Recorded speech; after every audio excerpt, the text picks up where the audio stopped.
Hey everyone, I got a couple explosion box I want to show you today.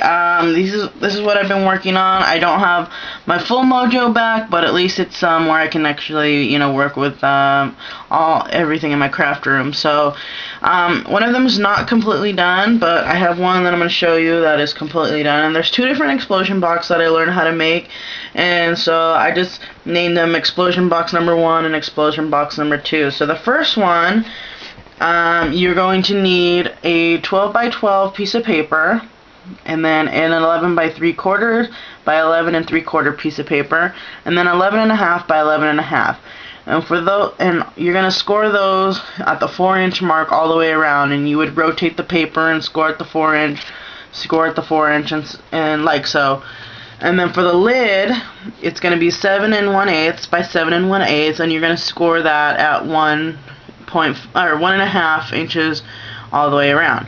And then in the center of the box, it should be 3.5 by 3.5 for your first layer, and it should fit photos on the bottom layer 4 by 4, and the middle layer 3.5 by 4 3/4, and then 3.5 by 4.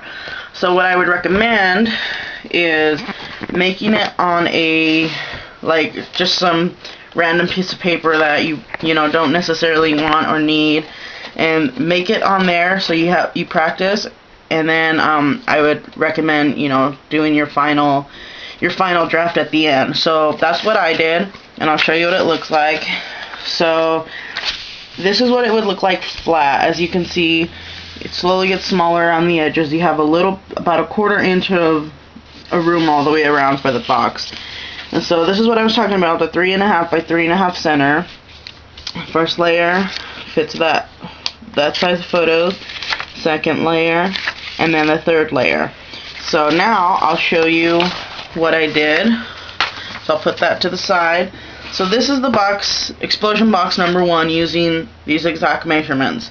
So this is the top, and I used Wild Orchid Crafts roses all the way around. And this is what the side looks like. And for this one, I did use my Tim Holtz Tattered Edge Distresser. And so, are you ready to see what it looks like in the inside? Because I'm really, really excited about this one.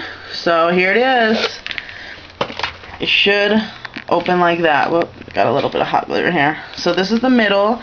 I tried to make it to match the top, as you can see. Still have the butterflies and some of the same flowers, and then these crystal little chandelier things. So for the first layer, I just put coordinating paper stack, and it's throughout this whole thing, and I distressed all the edges, and I inked all of them too. And so I did like a little scalloped circle with the roses in the middle, and then I put the ribbon on this way, that way we could have a bow and embellishment on this side, and I put some butterflies, and you can see I did the same thing to this one. Same thing to this one, and it's almost the same, schematic all the way around, but I did them on both sides so that way they could put photos on both sides. There's another layer, and then another layer, and I just put a little quote in here because I didn't have an embellishment that I really wanted on there. So there it is. So there's that box, and it's really easy to close back up. You just take 3 sides, and then just take your lid and kind of scoot the 4th side over, and then you put it on.